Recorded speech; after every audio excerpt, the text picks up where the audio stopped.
Hey everybody, it's Jenny from Four Seasons 4-H, and I'm going to give you a rundown of how to fill out the 4-H goat certificate. This is the goat certificate as an example, but pretty much information that you find here will apply to the other species that have their own forms, and you could use this information to fill out those forms as well.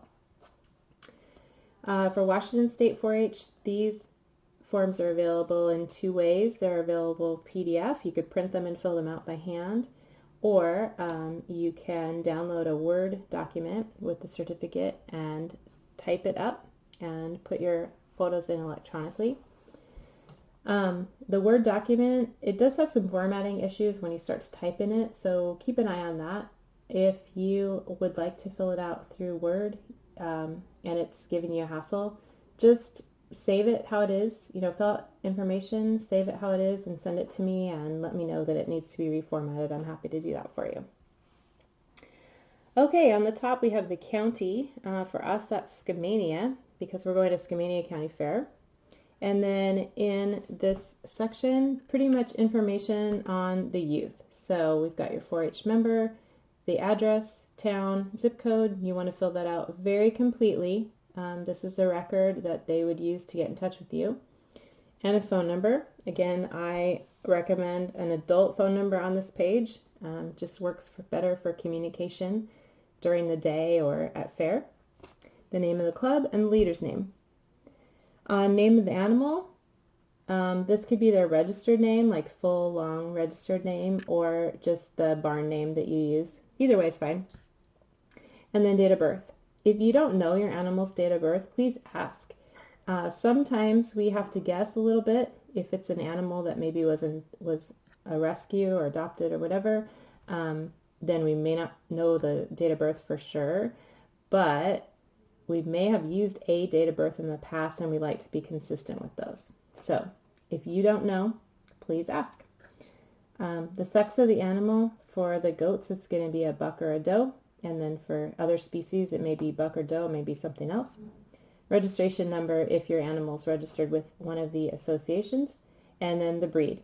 So you would put Alpine or La Mancha. Or if you have a cross, you would put Alpine La Mancha cross.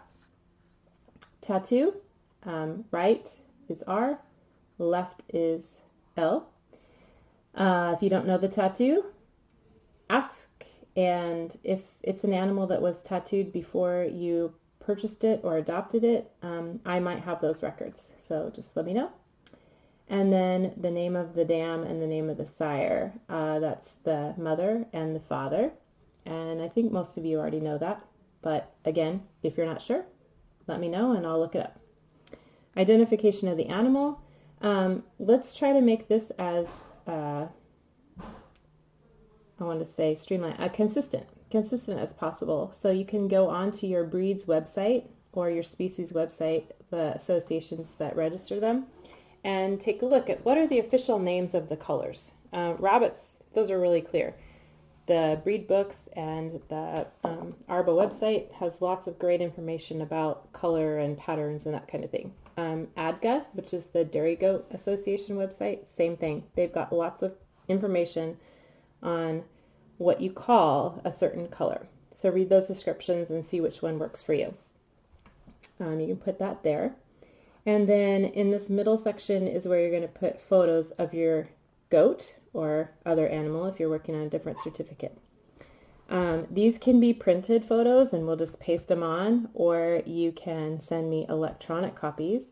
Electronic's probably a little easier than we just cut and paste it into the document.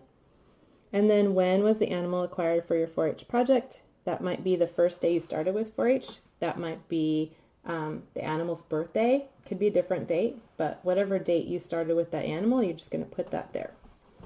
And then you're going to sign. Your parent or guardian is going to sign.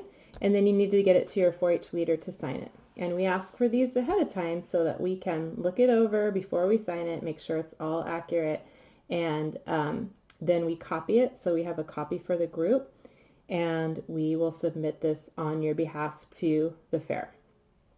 The last lines here are for the signature of the county agent. That's going to happen at fair, and those signatures go year after year. So the first years you submit the certificate, maybe you brought your goat as a baby and it was 2016 and the county agent signed it and put 2016. When you went back in 2017, you can resubmit the same certificate. You're going to get this back at the end of fair. The county agent will sign it again in 2017. So again, these certificates are available on the Washington State 4-H website. There's a different certificate for every species, and the two versions, PDF or Word, up to you which one you want to use.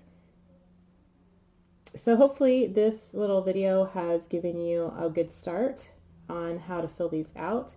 If you have more questions, just post them to the family page and we'll get you some answers. Thanks.